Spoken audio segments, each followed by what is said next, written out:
And now as we talk about entertainment news, we want to talk about Rick's reviews. We have 17's entertainment expert Rick Bentley joining us in studio with your review of Night Swim. And I'm not a hologram. You're not. I'm here real life. In reality. Well, here it is, the beginning of 2024, and we're off with the first movie of the year, and we're off to a roaring stop. Oh, no. Night Swim is a movie about a killer swimming pool. Okay. This is such a stinker. I think it should be more about a killer septic tank. Oh. It is just, I've never seen a year start so badly, but we're often, this is doing it. Okay. Basically what it comes down to is it's a film full of cliches and tropes. Mm-hmm. You have an all-American family looking for a new home. Of course, we've seen that everywhere from Amityville up to now. Apparently, the dad is a former baseball player who has a degenerative disease, and so he needs to find a cheap home. Apparently, although he was really good in baseball, he has no insurance. So his wife has to take a job to give him some insurance. Well, they get the house really cheap, which should be a signal to them something happened there.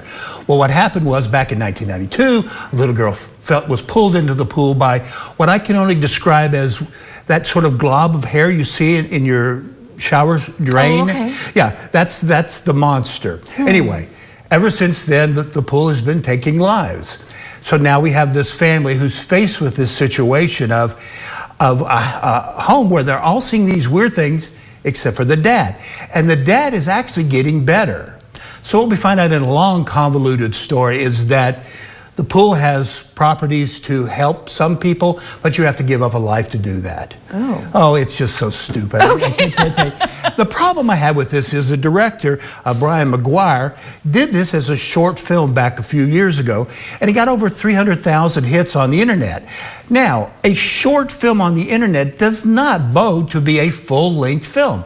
So this movie is full of all kinds of fillers to try to make the story last. And so we get a lot of scenes of the family swimming, with the family playing baseball, the family talking about nothing. Right. And so what we get is, even though it's 98 minutes, it seemed longer than all those long movies we saw at the end of last year. It just doesn't work because it's so full of cliches and tropes. At the end of it, I don't care who dies, who lives. I just wanted the thing to be over because this whole movie left me high and dry. Okay, and was it scary at all? Was there any point that had the suspense or the horror that people have been wanting? If you've ever seen a horror film, you'll know every time there's a moment where there's darkness in the background or somebody puts their hand into a weird area, you know what's going to happen, and it does. That's the problem. There's nothing creative about this. I don't mind, and the fact that it's PG-13, I've discussed this before. If you're going to make a really scary movie, you can't try to make it for those young teens. You have to commit to it. And when you get PG-13, the most you can have is a little spook, boo. A little. And it just doesn't work. Yeah. Now, there are some interesting underwater scenes, but that goes on forever.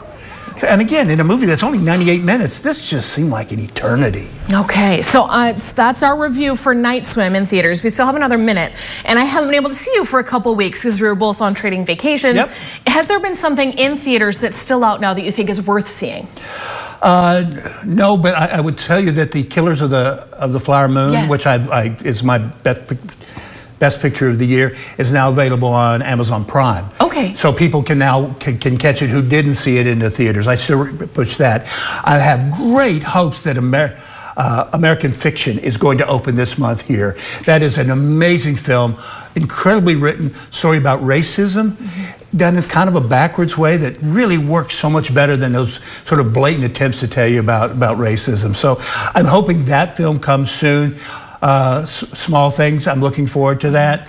There are a lot of films that were released just for Oscar consideration that are looming out there, and I hope we can either see it in theaters or the worst case streaming services are really good about picking up all these things. So we have that to look forward to. Perfect. Rick, thank you so much. And that's entertainment news. So thank you for stopping.